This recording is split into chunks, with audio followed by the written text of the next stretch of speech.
Les réseaux pédocriminels n'existent pas. Round 66. Réseau Puff Daddy, R. Kelly.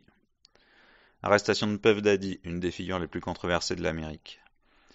Depuis quelques mois, une grande agitation se fait ressentir dans le milieu musical américain et pour cause, le célèbre rappeur et producteur Puff Daddy, de son vrai nom Sean Combs, fait l'objet d'accusations graves qui ont mis en lumière un trafic sexuel touchant jusqu'à l'élite américaine. Depuis l'arrestation médiatique du rappeur et producteur Puff Daddy le 16 septembre 2024 à Manhattan, le monde entier est en ébullition devant toutes les révélations successives qui ressortent. En effet, de nombreuses célébrités ayant côtoyé le magnat américain du rap semblent depuis des décennies au courant de faits graves. Plaintes, vidéos et saisies matérielles ont permis aux procureurs fédéraux de New York d'inculper le businessman de trafic sexuel et d'extorsion. Les perquisitions spectaculaires du 25 mars 2024 dans les luxueuses résidences américaines du rappeur avaient déjà entraîné depuis quelques mois une vague de témoignages, donc à Miami et en Californie. Des révélations plus choquantes les unes après les autres décrivent un homme colérique, manipulateur et même diabolique qui a créé son empire au service d'un système violent de trafic sexuel.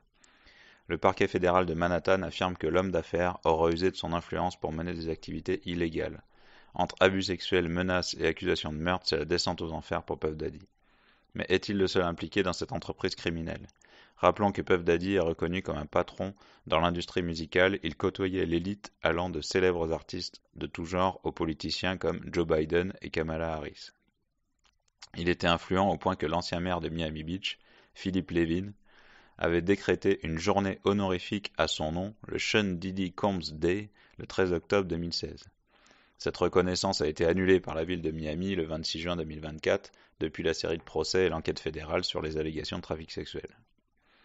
On peut remarquer également des similitudes avec l'affaire Jeffrey Epstein. Je vous renvoie à un autre article réseau qui a été fait par Wanted Pedo, d'ailleurs bien longtemps avant que l'affaire sorte, enfin avant que l'affaire défraye les médias de manière correcte, on va dire, et arrive jusqu'aux oreilles du citoyen français lambda, qui date, à mon avis, de 2015 ou 2016. En effet, Didi se retrouve au centre d'un vaste réseau de trafic sexuel qui pourrait impliquer d'autres protagonistes. Il procédait d'ailleurs de la même façon, à savoir détenir des vidéos compromettantes afin de les utiliser contre celles et ceux qui ne se conformeraient pas à ses désirs.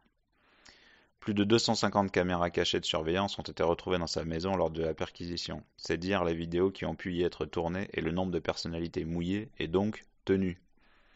Puff Daddy doit notamment faire face à des allégations de meurtre et tentatives de meurtre. Pour toutes ces accusations, il risque la prison à vie. Durant ses années de gloire, Didi a bénéficié de son influence et de ses connexions pour se tirer d'affaire. À présent, son abus de pouvoir semble toucher à sa fin.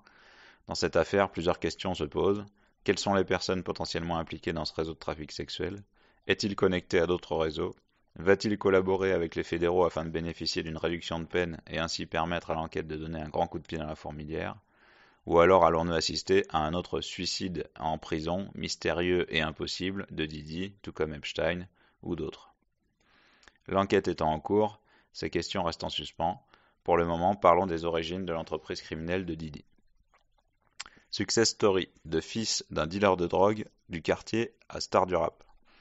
Sean Combs, alias Puff Daddy, P. Diddy ou tout simplement Didi, est une des figures les plus controversées de l'Amérique. Il est reconnu comme un grand patron de l'industrie musicale à qui tout réussit. C'est un homme d'affaires aux multiples casquettes, rappeur, producteur de musique américaine et entrepreneur qui a fondé un empire du divertissement avec le label Bad Boy Records, la marque de vêtements Sean John et Revolt TV. Combs a également été le visage de la marque d'alcool Ciroc Vodka.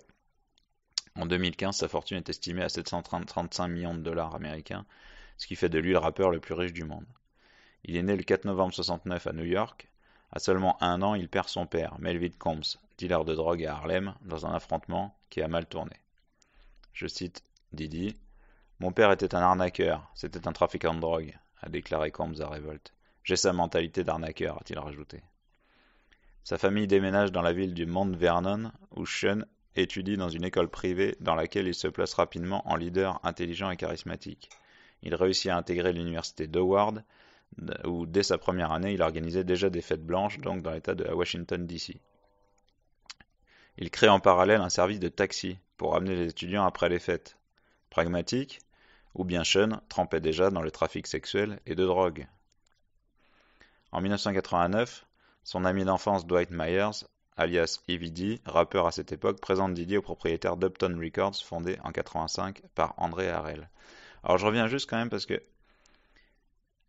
donc en fait, donc déjà Puff Daddy, donc Puff c'est la poudreuse aussi, on dit la Puff pour la poudreuse pour le pour la neige, mais donc en fait Puff c'est clairement directement une référence à la cocaïne. Et en fait ce gars-là, donc il intègre une université de gens riches, hein, parce que, enfin, de gens riches, de gens qui ont quand même les moyens. Aux États-Unis, vous arrivez pas à la fac si vous n'avez pas d'argent, ou alors vous avez un emprunt. Et en fait, dès le départ, il fait un service de taxi pour ramener les étudiants après les fêtes. Mais en fait, c'est un service de voiture qui peut amener, de livreur en fait, il peut amener n'importe qui à n'importe qui. Donc en fait, a priori, enfin, moi mon hypothèse, c'est clair que, à titre personnel, je pense qu'il était déjà dealer de drogue dans l'université. Et je pense qu'assez rapidement, en fait, il a aussi dû ramener des escortes. Enfin, ça paraît tellement logique vu la suite.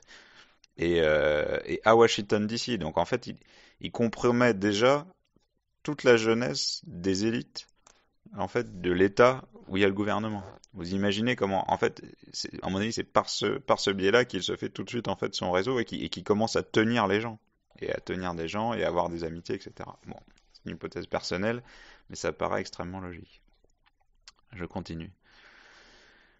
Donc, il fait la connaissance donc du directeur d'Uptown Records, André Harrell. D'abord embauché comme stagiaire pour le label, Sean Combs abandonne 2 ans d'études commerciales quelques mois après pour travailler à temps plein chez Uptown Records. Donc il laisse complètement tomber ses études pour aller être stagiaire dans un truc de musique. On peut supposer qu'en fait il a déjà de l'argent, hein, il a déjà d'autres sources de revenus. Cependant, en 2014, il reçoit un diplôme honorifique de son alma mater à l'université de Howard qui sera révoqué en juin 2024. À seulement 20 ans, il devient le vice-président du label. En 91, Sean découvre son premier artiste, Craig Mack, puis Notorious Biggie 1 an plus tard, mais Sean est licencié pour mésentente musicale. Ici, j'ai été licencié parce qu'il ne peut pas y avoir 2 rois dans un château, a expliqué Combs à l'animatrice du talk show Oprah Winfrey, affirmant que se faire virer était l'une des meilleures choses qui aurait pu lui arriver. C'est alors qu'il crée en 93 son propre label qu'il nomme Bad Boy Records. Mais il n'était rien d'autre qu'un partenariat en fait avec Arista Records, une branche de Sony, du producteur Clive Davis, qui était le grand patron d'Uptown Records. Selon une dénommée Jaguar Wright, chanteuse et ancienne collaboratrice de Jay-Z, Harrell et Combs ont gravi les échelons en échange de faveurs sexuelles, avec Clive Davis ouvertement gay. Harrell a lui aussi été embauché par Clive Davis lorsqu'il était étudiant. À cette période, Sean se fait appeler Puff Daddy ou Puffy, surnom donné par sa maman quand il était enfant. Ouais, soi-disant. Les premiers albums de Craig Mack et de Biggie connaîtront respectivement un succès immédiat, ce qui emmène Puff à recruter de plus en plus d'artistes. En 92, Usher, alors âgé de 13 ans, est envoyé chez Puff pour, je cite, le former à devenir un grand artiste. Le garçon avait d'abord été repéré par L.A. Reid, un autre magnat de l'industrie musicale à la tête de LaFace Records, qui est également sous l'égide d'Arista Records, c'est-à-dire encore et toujours Clive Davis. Usher passera 1 an au Puffy's Flavor Camp de Puff Daddy. Il dit, Usher, « J'ai eu la chance de voir certaines choses. Je suis allé là-bas pour voir le style de vie et je l'ai vu. C'était assez sauvage, déclare Usher. » Fin de citation. On verra plus tard ce qu'il déclare. En 95, Puff renvoie Mac et selon le rappeur, Puff a voulu se débarrasser de lui au sens propre du terme, le faire assassiner. Au fil des années, des accidents, des tentatives de meurtre et des morts se succéderont. Tupac Shakur, Notorious Big, l'artiste G, son ex-femme Kim Porter, Shakir Stewart ou encore André Harrell. Puff est à plusieurs reprises pointé du doigt pour chacun de ces meurtres, mais sans jamais être inquiété. En 97, Combs remporte le prix du meilleur album de rap aux Grammys pour No Way Out, ainsi que la meilleure performance de rap par un duo ou un groupe pour I'll Be Missing You en hommage à Notorious Big. En 2001, Puff s'est essayé au grand écran aux côtés de Halle Berry et en 2010 avec Russell Brand. Mais Puff Daddy est particulièrement reconnu pour ses célèbres fêtes blanches appelées les Freak-Off ou FO, dans lesquelles étaient invitées de nombreuses célébrités tant de l'industrie musicale que cinématographique, en passant par des personnalités du milieu politique ou encore des sportifs et des leaders religieux.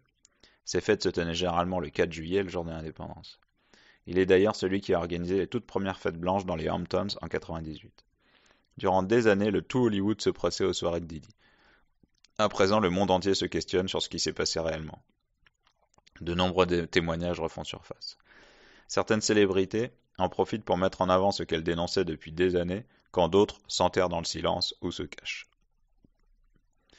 La liste des invités de Diddy, les mêmes que Epstein, grosso modo, écrit par Mel Gibson sur Twitter, donc le bien informé, parce qu'il est très proche aujourd'hui du pouvoir d'aujourd'hui, Trump, etc. Où il dit donc voici une liste de certains satanistes approuvant et supportant Kamala Harris qui sont sur la liste des clients d'Epstein et Diddy. Il y a aussi des designers, réalisateurs, directeurs, écrivains, comédiens, acteurs, actrices, producteurs, politiciens, présentateurs télé, sportifs, footballeurs. Cette liste n'en finit pas à suivre. Donc je ne vais pas tous les citer, mais vous pouvez les lire dans l'article. Qu'est-ce que je peux vous dire? Beyoncé, Samuel Jackson, Oprah Winfrey, Barack Obama, les Clinton, Eminem, Taylor Swift. Bon, après, c'est pas parce qu'on allait dans cette soirée qu'on a forcément fait des choses. Par contre, on en a vu. Il n'y a pas de raison. Oui, la liste est très longue. La liste est très longue, je vous conseille d'aller la lire. Du raid à l'arrestation. En mars 2024, les autorités américaines ont perquisitionné les propriétés de Combs à Los Angeles et Miami dans le cadre d'une enquête en cours sur le trafic sexuel par les autorités fédérales à New York. Il faudra encore 6 mois avant que Combs ne soit arrêté à New York le 16 septembre. Combs a été accusé de complot, de racket, de trafic sexuel par la force, de fraude, de coercition et de transport pour se livrer à la prostitution, selon son acte d'accusation non scellé. Alors on voit une photo de sa maison là, donc grande piscine, etc., immense, et puis une belle sculpture, en fait un buste de femme, sans tête, sans bras, sans jambes, à poil argenté, qui fait 4 mètres dans son jardin. Lors d'une conférence de presse, Damian Williams, le procureur américain du district sud de New York, a déclaré que les accusations datent de 2008, cours d'actes allant de 2008 jusqu'à aujourd'hui. Je cite, l'acte d'accusation allègue que Combs a abusé, menacé et contraint des victimes pour satisfaire ses désirs sexuels, protéger sa réputation et dissimuler sa conduite, a déclaré Williams. Comme le prétend l'acte d'accusation, pour mener à bien cette conduite, Sean Combs a dirigé et participé à un complot de racket qui a utilisé l'empire commercial qu'il contrôlait pour mener des activités criminelles, y compris le trafic sexuel, le travail forcé, l'enlèvement, l'incendie criminel, la corruption et l'obstruction à la justice. Fin de citation. Les accusations fédérales contre Combs comprennent également des détails sur les prétendus freaks. Lors de la conférence de presse, Williams a révélé que des armes à feu et des munitions avaient été saisies à la propriété de Combs pendant les raids de mars.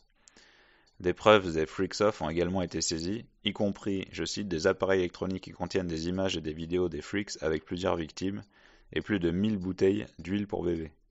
Au départ, la police pensait que cela servait de lubrifiant sexuel, mais il semblerait que selon plusieurs témoignages recueillis par la police, cette huile était plutôt mélangée à du GHB, donc une drogue du viol, c'est-à-dire une drogue qui vous fait tout oublier et qui vous rend complètement amorphe et incapable de dire non, afin de soumettre les victimes via les massages, donc où le GHB pénétrait dans la peau finalement. En novembre 2023, la chanteuse Cassandra Ventura, dit Casey, a intenté une action en justice contre Combs, son ancien partenaire. Casey déclare qu'elle avait 19 ans lorsqu'elle a rencontré Combs, qui avait 37 ans, en 2005. Elle a été signée chez Bad Boys Records et a été attirée, je cite, dans un style de vie ostentatoire, rapide et alimenté par la drogue, et dans une relation amoureuse avec lui, son patron, l'un des hommes les plus puissants de l'industrie du divertissement. Fin de citation. Cassie allègue entre autres choses que Combs l'a violée, frappée et battue. Elle allègue également qu'il l'a forcée à faire du trafic sexuel et lui a demandé de porter son arme à feu dans son sac à main. Le procès indique que Combs a qualifié l'arrangement de freaks off ou de FO. Elle dit qu'il lui disait à plusieurs reprises, à des moments aléatoires, qu'il voulait s'engager dans un freak off et qu'elle était censée faciliter l'emplacement et l'embauche des travailleuses du sexe, donc de tout organiser. Combs a nié toutes les allégations. Cependant, un jour plus tard, le procès a été réglé à l'amiable moyennant une grosse somme d'argent. Dans les semaines qui suivent le règlement du procès de Casey, les plaintes contre M. Combs pour des faits d'agression sexuelle remontant à 91 s'enchaînent. En novembre 2023, une femme anonyme a intenté une action en justice contre Combs et le chanteur Aaron Hall pour l'avoir prétendument violé et battu au début des années 90. Le même mois, l'ancienne associée Joy Dickerson a intenté une action en justice affirmant que Combs l'avait droguée avant de la ramener chez lui et de l'agresser sexuellement. Elle a également affirmé que l'agression a été filmée et montrée à plusieurs amis de Combs.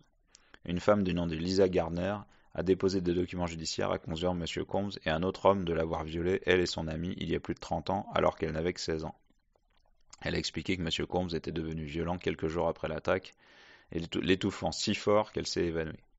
M. Combs a nié toutes les allégations et son porte-parole a qualifié les poursuites de tentative d'extorsion d'argent.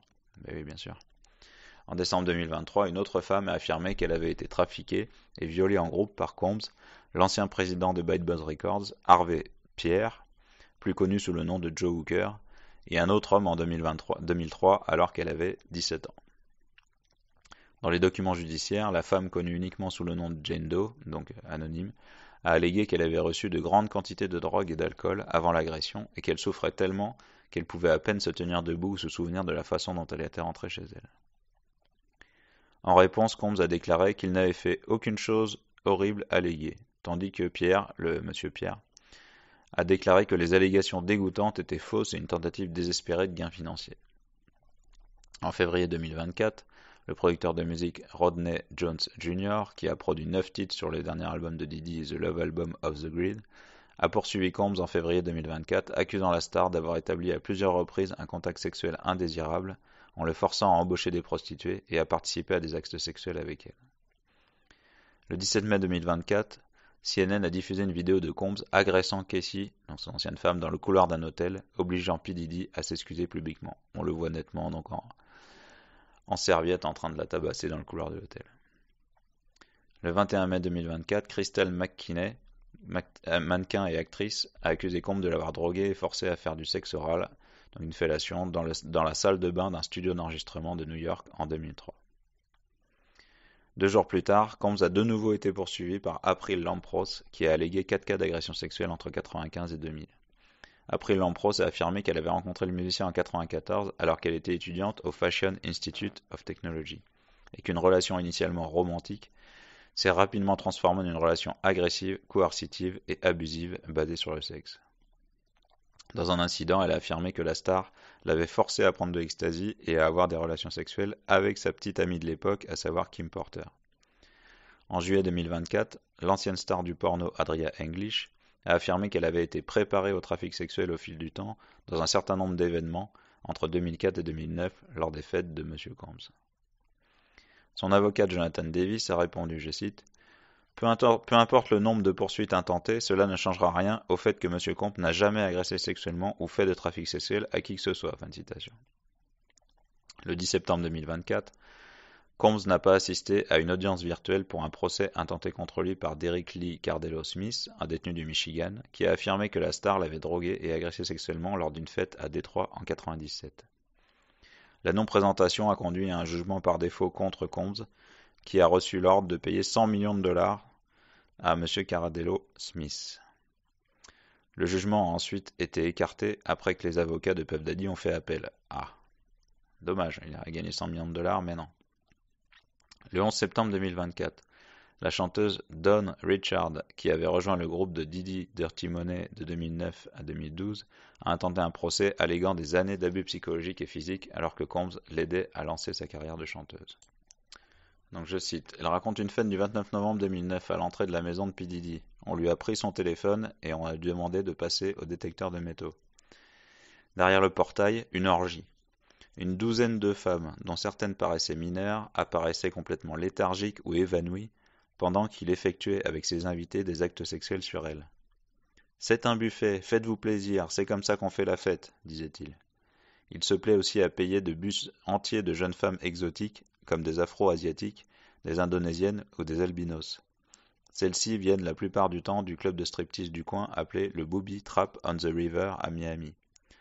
En octobre dernier, un organisateur de soirée ayant travaillé pour P. Diddy en 2004-2005 expliquait qu'on lui demandait de peser les femmes sélectionnées avec une limite maximum de 63 kg pour entrer. Et d'autres critères devaient être pas de graisse, pas de cellulite, pas de cheveux courts, pas exagérément percés, jeune et haute, jupe pas plus longue que le milieu de la cuisse, décolleté apparent et talons aiguilles. Le 16 septembre 2024, Combs a été arrêté dans une chambre d'hôtel à Manhattan après un acte d'accusation du grand jury. Son avocat a déclaré que la star avait coopéré avec les autorités et avait volontairement déménagé à New York en prévision des accusations. Je cite, ce sont les actes d'un homme innocent qui n'a rien à cacher, et il a hâte d'effacer son nom au tribunal, a-t-il ajouté. Le 17 septembre, M. Combs a été accusé de trafic sexuel, racket, transport pour se livrer à la prostitution. Les procureurs ont allégué qu'il s'était également livré à des enlèvements, à des travaux forcés, à des pots de vin, de la corruption et d'autres crimes. Je cite, ces freaks étaient des performances sexuelles élaborées et produites, et étaient des fêtes hautement organisées, ont déclaré les procureurs. Fin de citation. Les associés de Combs auraient réservé des suites d'hôtels, recruté les travailleurs du sexe et distribué de la drogue, notamment de la cocaïne, de la méthamphétamine et de l'oxycodone, pour forcer les fêtards à avoir des relations sexuelles et les garder obéissants. Son personnel aurait organisé des voyages pour les victimes et organisé l'approvisionnement en liquide intraveineux pour les aider à se remettre des fêtes, ce qui a parfois duré des jours. Les procureurs ont également affirmé que Combs avait enregistré les freaks et utiliserait les images pour faire pression, pour faire chanter ses victimes et les obliger à garder le silence. Ou alors pour faire chanter des agresseurs d'ailleurs, et leur dire attention, si tu m'obéis pas, si tu me fais pas ci, si tu me fais pas ça, j'en balance la vidéo où tu es en train de violer une mineure. L'avocat de Combs, Mark Anifilo, a déclaré l'innocence de son client et a décrit les freaks comme consensuels. M. Combs a plaidé non coupable aux accusations, mais il s'est vu refuser la libération sous caution après que les procureurs ont fait valoir qu'il posait un risque important pour le procès, déclarant qu'il avait déjà essayé d'entraver l'enquête du gouvernement sur cette affaire en contactant à plusieurs reprises les victimes et les témoins et en les nourrissant de faux récits d'événements. Le juge a cité les problèmes de colère de la star et les antécédents de toxicomanie comme raison pour l'avoir gardé détenu jusqu'au procès. Il est détenu au centre de détention métropolitain de Brooklyn jusqu'à son procès. Il est provisoirement prévu pour le 5 mai 2025. Le 25 septembre 2024, une femme nommée Talia Graves a intenté une action en justice alléguant que Combs et son chef de la sécurité l'ont violée et ont enregistré l'agression dans un studio d'enregistrement de New York en 2001. Selon le cabinet d'avocats de Tony Buzbee, situé à Houston, 3500 plaintes de victimes ont été collectées. 3500 plaintes. Alors, il faut savoir qu'aux États-Unis, les avocats ont une commission sur ce qu'ils obtiennent au tribunal et les sommes aux tribunaux, notamment avec les trucs à l'amiable, sont effectivement plus importants. Donc forcément, ça a un côté négatif, c'est qu'on peut être amené à avoir des gens qui inventent des choses pour essayer de gratter du fric. Mais bon, le tribunal, il condamne pas sans preuve. Mais par contre, l'effet très positif, c'est que du coup, ça encourage énormément les gens à porter plainte. Il y a une vraie incitation financière à porter plainte si on est dans son bon droit et si on pense qu'on a des preuves et qu'on peut obtenir quelque chose, notamment contre des gens riches. En France, c'est le contraire. Vous devez payer énormément un avocat, vous vous faites rincer financièrement et à la fin, vous êtes quasiment sûr d'en être pour vos frais. Et même si vous avez raison, vous pouvez, après le gars va en appel, éventuellement en cassation, ça dure une dizaine d'années, et tant que le procès n'est pas terminé, vous n'avez pas de remboursement de vos frais d'avocat, même si vous avez raison et même si vous le gagnez à la fin. Donc vous êtes obligé de prendre limite des prêts à la banque, et on parle de sommes, nous on a déjà vu des familles de 80 000, 100 000 euros. Je reprends. Après des auditions par le FBI, 120 plaintes ont été déposées à la justice, dont la moitié étaient des hommes et 25 mineurs. L'un avait seulement 9 ans au moment de l'agression présumée. M. Buzbee a déclaré que son cabinet travaillait à l'examen de 100 autres cas. Donc vous voyez, il y a déjà quand même aussi un premier filtre qui est fait au niveau des avocats pour voir ceux qui tiennent la route, ceux qui ne le tiennent pas. L'avocat de M. Combs a déclaré que le rappeur a nié emphatiquement et catégoriquement les allégations, affirmant qu'elles étaient fausses et diffamatoires, et a rejeté les poursuites comme tentative claire de faire de la publicité. Le 15 octobre 2024, un autre procès accuse Combs d'avoir violé une femme du nom d'Ashley Parham en représailles pour sa suggestion selon laquelle il était impliqué dans le meurtre du rappeur Tupac Shakur. Le meurtre de Tupac Shakur n'a jamais été complètement résolu, bien que l'ancien membre du gang Dwayne Keefe D. Davis ait été inculpé dans l'affaire l'année dernière. Davis, dont le procès commencera en mars 2025, a précédemment affirmé que Combs lui avait offert $1 million pour tuer Tupac Shakur. Le 29 octobre 2024, 2 autres poursuites sont intentées contre Combs. Les victimes présumées avaient 9 et 13 ans à l'époque. Combs aura agressé un des adolescents qui l'auditionnait pour la populaire émission de télé-réalité MTV Making the Band que le rappeur a produite. Les décès de l'actrice Brittany Murphy et de son ex-compagne, l'ex-compagne de Diddy, Kim Porter, mère de 3 de ses enfants, interroge avec une étrange et similaire pneumonie foudroyante. De même, celle du jeune chanteur Aaron Carter, mort d'une overdose médicamenteuse suivie d'une noyade, juste après avoir évoqué publiquement ses souvenirs de soirées chez Didi alors qu'il était mineur. Selon la musicienne Tanea Wallace, interrogée dans un documentaire de TMZ, de nombreux enfants étaient présents lors des Freaks Off. Lors d'une fête en 2018, il raconte avoir observé des petites personnes qu'elle décrit comme de jeunes enfants costumés en Barbie Harajuku. Alors, moi je connaissais pas les Barbie Harajuku, donc c'est un truc plus ou moins japonais. Regardez, en gros, c'est des nanas qui s'habillent comme des petites filles ou des petites poupées. Alors c'est hyper malsain évidemment, mais bon, les Japonais sont friands de ce genre de trucs dégueulasses. Et forcément, ça participe de l'hypersexualisation des enfants, hein. Je vous rappelle qu'au Japon, énormément de femmes, entre guillemets, pour être sexy, se mettent l'uniforme des lycéennes, hein. Donc tout va bien, et des collégiennes. Le Japon est un lieu absolument sordide en ce qui concerne la pédocriminalité. Je continue. Donc, l'actrice qui est dans la Freaks Off, elle dit: je regarde à ma droite et dans le coin je me dis, est-ce que ce sont des nains, se souvient-elle? C'était des gens tout petits. Je veux pas en dire trop, faites preuve de bon sens. Donc faites preuve de bon sens, c'était des enfants. La chanteuse décrit ensuite des mineurs en tenue légère. Elles avaient l'air vraiment sexy, vous savez, provocatrices, mignonnes. Alors je me suis dit, mais c'est quoi ce bordel? Effectivement, c'est quoi ce bordel? T'es dans une soirée où il y a de la drogue partout, des gros mecs, n'importe quoi. Ça se défonce le crâne de partout. Et au milieu de tout ça, il y a des petites filles déguisées en poupées, hyper sexy. On suppose que c'est pas juste du décor. Qu'en est-il de Justin Bieber et Usher? L'ancien PDG de Death Row Records, Suge Knight, de son vrai nom Marion Knight, a récemment fait des révélations choquantes sur son ancien rival Puff Daddy. L'ancien mania de la musique, qui est actuellement derrière les barreaux pour avoir tué un homme, a affirmé que Diddy a exploité sexuellement de nombreux grands noms du showbiz lorsqu'ils étaient des artistes prometteurs. Dans une interview, l'ancien gangster Michael Franzese, dans une interview avec Michael Franzese, Suge Knight a fait des affirmations controversées sur l'implication de Diddy pendant les premières étapes de la carrière de Justin Bieber.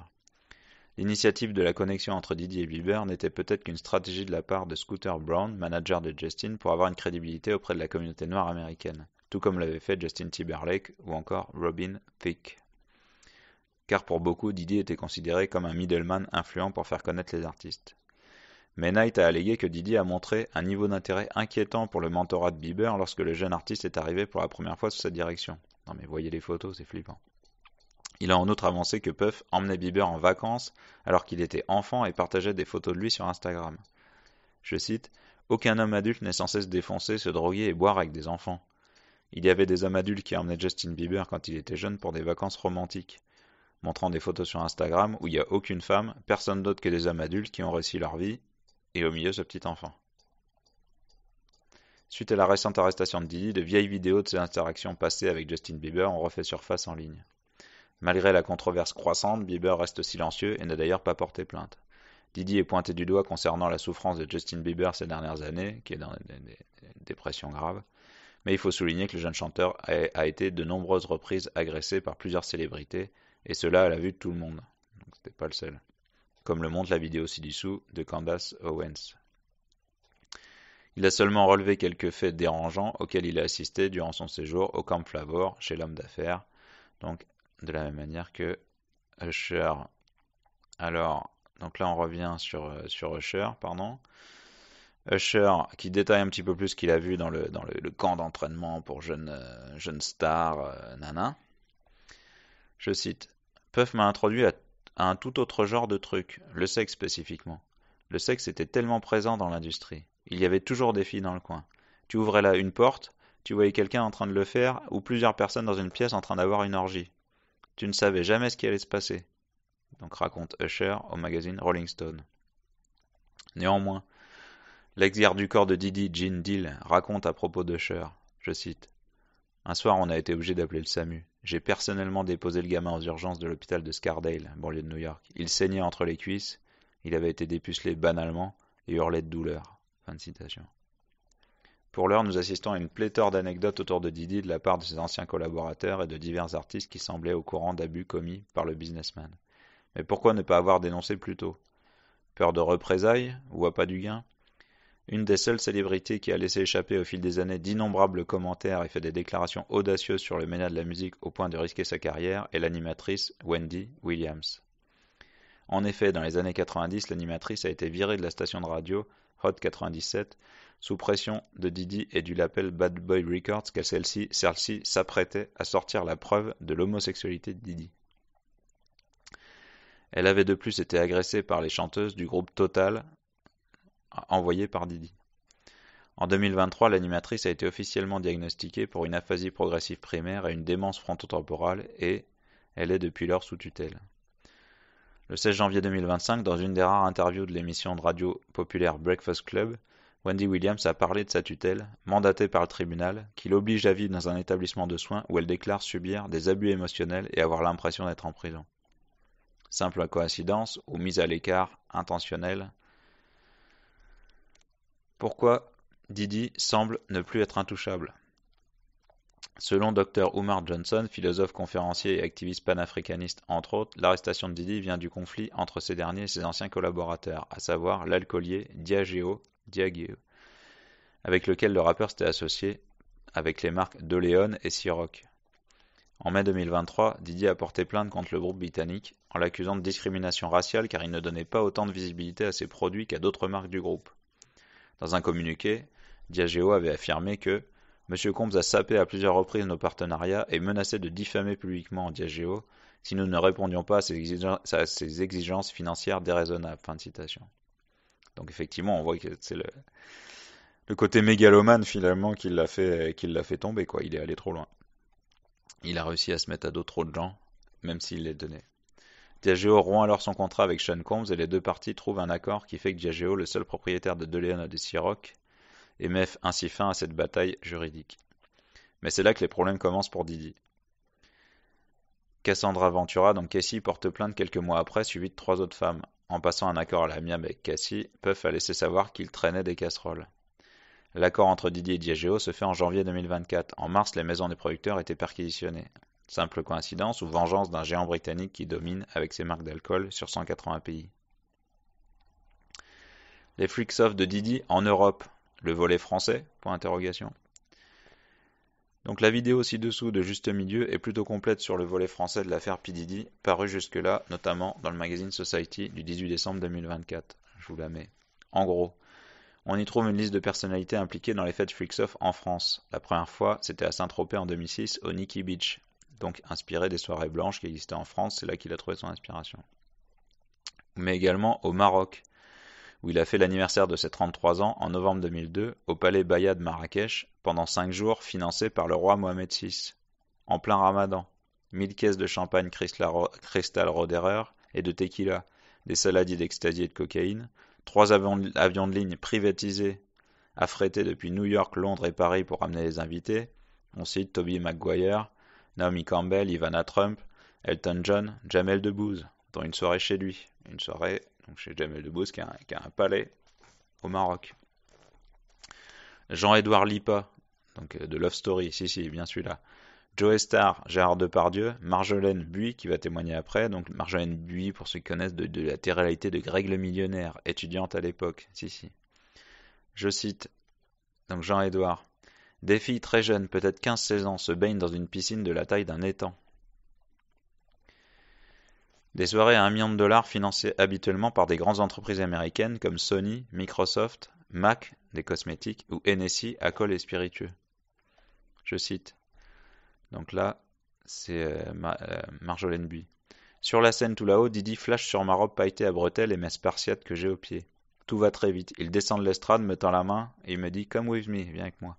Et me voilà dans un vestibule en arrière-scène. « Wait here, I come back ». Il dit « Attends, je reviens ». Jean-Édouard, planté à l'autre bout de la salle, a lui aussi remarqué les va-et-vient vers cette antichambre où elles entrent mais ne ressortent pas.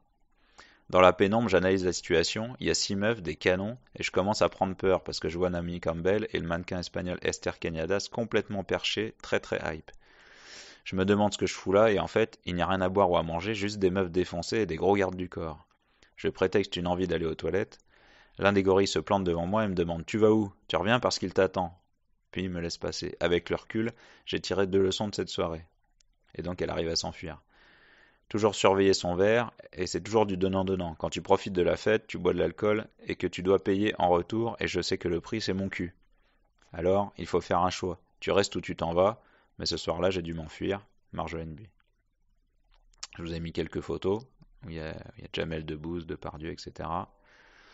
En 2008, P. Diddy aurait violé un employé d'un magasin de la chaîne Macy's, avec qui il avait un deal pour sa marque de vêtements, la marque. Le jeune a été viré et l'affaire étouffée. Une autre victime affirme avoir été transportée à Glasgow et à Paris, où elle a été droguée et violée en janvier 2011. Elle a dîné avec des personnalités françaises, non citées dans l'article de Voici qui parle de ça. Des vidéos détenues par le FBI pourraient contenir des images de ces nuits parisiennes. J'espère qu'un jour on en saura un petit peu plus. Le procès à venir.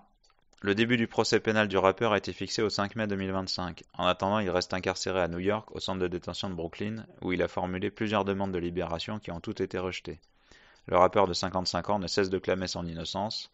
Le 20 février 2025, l'un des avocats de P. Diddy, Anthony Rico, a annoncé sans explication qu'il renonçait à la défense de son client en déposant un avis auprès du tribunal fédéral de Manhattan. Je cite « Il y a suffisamment de raisons pour conduire à mon retrait dans cette affaire. » Diddy bénéficie encore tout de même des services de 5 autres avocats, dont son avocat principal Marc Agnifilo, connu pour avoir représenté notamment Keith Raniere, le fondateur de la secte NXIVM, et l'ancien banquier de Goldman Sachs, Robert Nge. Alors, je vous renvoie à l'article Réseau pédocriminel qui a été fait sur la secte NXIVM pour voir qui est ce terrible personnage de Keith Raniere. On passe maintenant à R. Kelly et on va voir que finalement on est un peu sur des profils pas tout à fait pareils mais très similaires. Tout comme Puff Daddy, R. Kelly avait profité de son statut durant de nombreuses années pour déployer toute sa perversité et assouvir ses pulsions. Il est né Robert Sylvester Kelly le 8 janvier 1967 à Chicago, dans l'Illinois. Il grandit dans une fratrie de 4 avec une mère célibataire, Joanne chanteuse, décédée en 1993 et d'un père absent. Alors juste je me permets une parenthèse. Je crois que j'avais perçu une statistique qui disait qu'en prison, il y avait un prisonnier sur 2 qui effectivement avait soit il n'avait jamais connu son père, soit le père s'était barré. En fait, il semblerait que le manque d'un père ou d'une figure masculine de référence est un déterminant énorme de la délinquance derrière. Donc quand on casse les familles, quand on dit le divorce, oui, on peut divorcer, il n'y a pas de souci, etc. Quand on va casser tout ce qui, enfin, les familles ou quand les padrés n'assument pas leurs enfants, etc. En fait, tout ce qui va dans ce sens-là va avoir tendance à précariser, à faire des prédateurs, à faire des délinquants. Je reviens. Enfant, il chante régulièrement dans l'église de son quartier, il intègre par la suite la chorale de son lycée en tant que soliste et se démarque rapidement. Dyslexique, il a du mal à lire et à écrire, mais c'est un talentueux parolier et apprend à jouer de plusieurs instruments rien qu'à l'oreille. Il va d'ailleurs écrire pour plusieurs artistes à Hollywood tels que Michael Jackson, Britney Spears, Céline Dion, Whitney Houston et plein d'autres. R. Kelly se fait connaître en 1989 en remportant un concours télévisé dans lequel il empoche $100 000. À partir de ce moment, il enchaîne les tubes et se fait très vite un nom dans l'industrie musicale. Barry Hankerson, fondateur de Blackground Records, devient le manager de Kelly, à qui il présente sa nièce Aaliyah, qui a seulement 12 ans à l'époque en 1991. En 1992, donc un an plus tard, elle a 13 ans, il sort son premier album d'Aaliyah, dont un des titres est intitulé... c'est sur un album de Kelly, il sort son premier album, un des titres est intitulé She Got That Vibes, elle a ce truc. Kelly y cite quelques noms de filles, dont celui d'Aaliyah, et chante... Alors je vous donne directement la traduction. Meuf, tu me fais de l'effet et j'aimerais te ramener chez moi. J'avoue que la mini-jupe que tu portes tout le temps, je ne peux pas m'empêcher de regarder. Sabrina a ce truc, Rochelle a ce truc, Gladys a ce truc, Montana a ce truc, la petite mignonne Aaliyah a ce truc. Fin de citation. Et en effet, la petite n'a que donc 12-13 ans à cette époque. Kelly devient le producteur de la jeune Aaliyah, à qui il écrit un album intitulé Age Ain't Nothing But a Number, donc littéralement, le titre de l'album, c'est pas une blague, c'est dit l'âge c'est rien d'autre qu'un nombre. Enfin, on est carrément, Aaliyah a seulement 14 ans, Donc là, on est carrément dans du militantisme pédocriminel, quoi. C'est un truc de ouf. L'album marche très bien, et donc tout le monde en parle dans tous les médias. Ah bah oui, hein. Et puis on fait la promotion d'un album qui s'appelle L'âge, c'est rien qu'un nombre, on s'en fout de l'âge. C'est incroyable quand on y pense. Et il révèle par la même occasion donc les intentions de Kelly à travers cet album qui sont de vouloir banaliser les relations entre une adulte et une mineure. On est clairement dans du militantisme pro-pédo. Par la même occasion, il dit aussi son envie de révéler au grand public donc sa relation avec la chanteuse. Un titre évocateur qui interpelle les journalistes à Hollywood. Kelly réfute vaguement sur les plateaux télé mais continue d'écrire des titres à connotation pédo. Donc par exemple dans une chanson, il chante, la traduction ça fait « Seulement si tu étais assez grande bébé, 18 ans ou plus, ou 16 ans et moins. Mais comment, je me demande, bon sang, j'aime bien. » Ok. Peu de temps après, Kelly épouse la jeune chanteuse, donc Aaliyah, avec la complicité d'un pasteur, qui fait le mariage, du manager de tournée, qui fait le témoin, et d'un fonctionnaire administratif soudoyé, corrompu, pour trafiquer les papiers d'identité d'Aaliyah. Ainsi, l'âge de la chanteuse passe miraculeusement de 15 ans à 18 ans. Un membre de leur équipe avouera par la suite que les deux chanteurs avaient des contacts sexuels depuis déjà 2 ans, c'est-à-dire lorsque Aaliyah avait 13 ans. 2 mois plus tard, les parents d'Aaliyah le découvrent et font annuler le mariage. Ils envoient leur fille en Europe pour l'éloigner du chanteur qui se remariera 1 an plus tard avec sa chorégraphe Andrea Drew. Il est accusé d'agression sexuelle pour la première fois en 1996, mais Kelly poursuit sa carrière en toute impunité. Les accusations de pédopornographie se multiplient au début des années 2000. En 2002, le magazine Chicago Sun-Times publie un dossier dans lequel il décrit le mode opératoire du chanteur pour piéger des jeunes filles. Ainsi, il se rend régulièrement au McDo de Rockland Road, au centre commercial Evergreen Plaza, ou encore il envoie des membres de son staff aux abords des collèges lors de ses concerts. En bref, il faisait en sorte d'attirer des jeunes filles influencées par la fanatitude. Le magazine reçoit anonymement une vidéo dans laquelle R. Kelly viole une fille qui se trouve être sa filleule d'à peine 14 ans. Néanmoins, il est acquitté car la victime n'a pas souhaité témoigner. En 2004, il est relaxé pour des faits de pédopornographie et d'agression sexuelle, et en 2008, un non-lieu est prononcé. Et alors juste pour revenir sur le procès, en fait, même si le ministère public porte plainte à la place de la personne qui ne veut pas porter plainte, une vidéo n'est pas une preuve, hein, parce qu'elle peut être changée. Alors aujourd'hui, j'espère que ce genre de choses va être amené à changer, hein, quand même, parce qu'il y a beaucoup de matériel audio et vidéo qui mériterait quand même d'être examiné, et on a les moyens informatiques pour savoir si ces vidéos sont trafiquées ou pas. Même s'il y a de l'IA dans le truc. Je continue. Il coécrit une autobiographie avec David Ritz en juin 2012, Soul Coaster, The Diary of Me. Donc Soul Coaster, c'est un jeu de mots avec roller coaster, donc les montagnes russes, mais de la soul, soi-disant. Donc mon journal intime, où il explique avoir été victime d'abus sexuels de ses 7 ans à ses 14 ans par une fille de son entourage plus âgée que lui. Il exprime avoir apprécié l'aspect physique de la chose malgré la honte ressentie. Alors petite parenthèse, souvent en fait quand il y a des viols, que ce soit sur des mineurs ou majeurs, en fait physiquement, mécaniquement, il est possible, et peut-être plus facilement pour un homme, qu'effectivement il y ait mécaniquement, physiquement de l'excitation sexuelle, et le corps te dit oui, ça fait plaisir.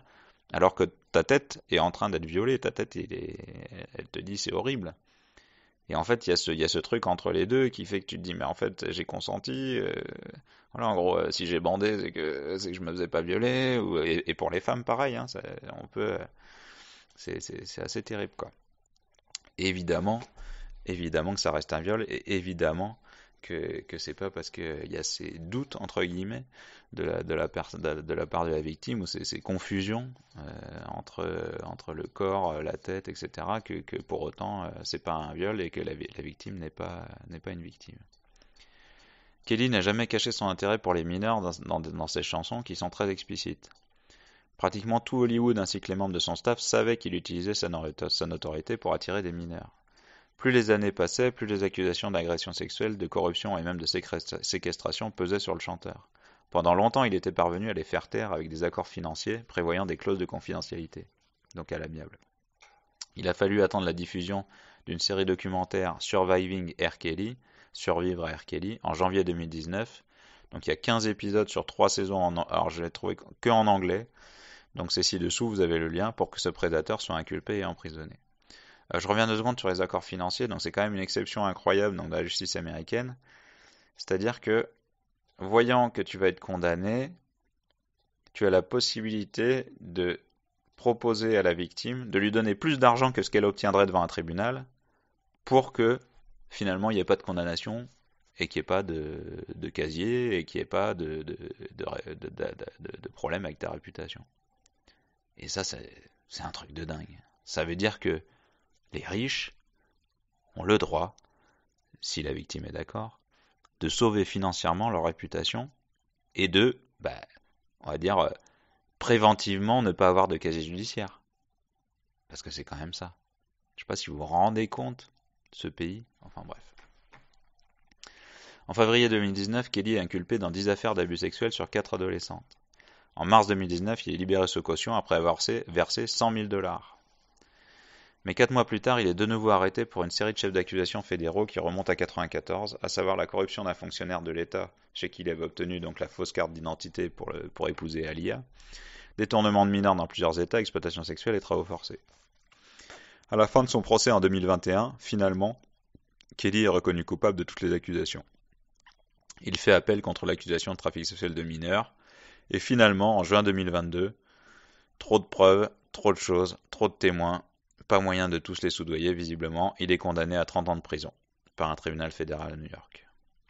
Donc je vous mets en lien, donc il y a un article qu'on avait fait à l'époque sur la condamnation de R. Kelly qui détaille un petit peu plus encore tout cela. On ne l'a pas rajouté dans l'article réseau. Je vous renvoie surtout à d'autres articles qu'on a fait parce qu'en fait le show business c'est vraiment une machine à violer les enfants stars, quoi. C'est vraiment une manière d'attirer des enfants entre guillemets beaux avec un joli visage, enfin voilà quelque chose qui plaît dans l'industrie du spectacle. Donc on le voit que ça soit dans le cinéma, dans le théâtre, dans la chanson, dans la télé. Donc il y a énormément de pédocriminels et il y a eu énormément de choses comme ça dans ces milieux-là. Sean Combs, alias P. Diddy et R. Kelly sont quelques-uns parmi tant d'autres à Hollywood. Donc, le milieu du showbiz est connu pour favoriser la prédation organisée de victimes mineures, comme dans des réseaux déjà traités. Donc je vous renvoie au réseau Den Hollywood. Dans la série, les réseaux pédocriminels n'existent pas. Donc ça, c'était vraiment sur le milieu du cinéma et des enfants acteurs. Il y a le réseau également J-Pop Johnny Kitagawa. Donc là, c'était le milieu de la chanson et des boys bands au Japon. Il y a eu la même chose en Corée de mémoire. Je vous renvoie à un autre article, le réseau Savile BBC Dolphin Square, où c'était un animateur de télé de la BBC, Jimmy Savile, qui était un prédateur de dingue et qui a violé des dizaines et des dizaines d'enfants. Moi, je vous renvoie à ça. Il y a également un documentaire sur un Gary Glitter, c'était aussi en Angleterre, il me semble, donc le pop star pédophile, donc qui était quelqu'un qui profitait dans son statut de chanteur à succès pour violer des mineurs. Et le réseau pédo du producteur King, pareil, bon, je vous renvoie à tout ça. Pour aller plus loin, alors, je vous mets également un article sur P. Diddy qui est paru dans les numéros 12 et 13, il y a eu 2 articles à la suite, du magazine de Carl Zero, l'envers des affaires, en 2024. Donc vous les avez en PDF, vous pouvez les lire également. Également une interview qui a été faite de Carl Zero par Ibrahim Aberkan. Donc qui était très intéressant, où il revient sur tout ça, et avec notamment le journaliste qui a fait ces articles-là, qui s'appelle Jordanov. Et puis il y a également une série de documentaires qui a été apparue sur la chaîne TMZ, avec pas mal de témoignages, qui est intitulé The Downfall of Diddy, donc la chute de Diddy en français, qui doit être disponible sur certaines plateformes, et donc là je vous l'ai mis, il est également disponible sur notre mur vidéo en français. Allez, honneur, force et courage, on lâche rien, l'équipe Wanted Pédo.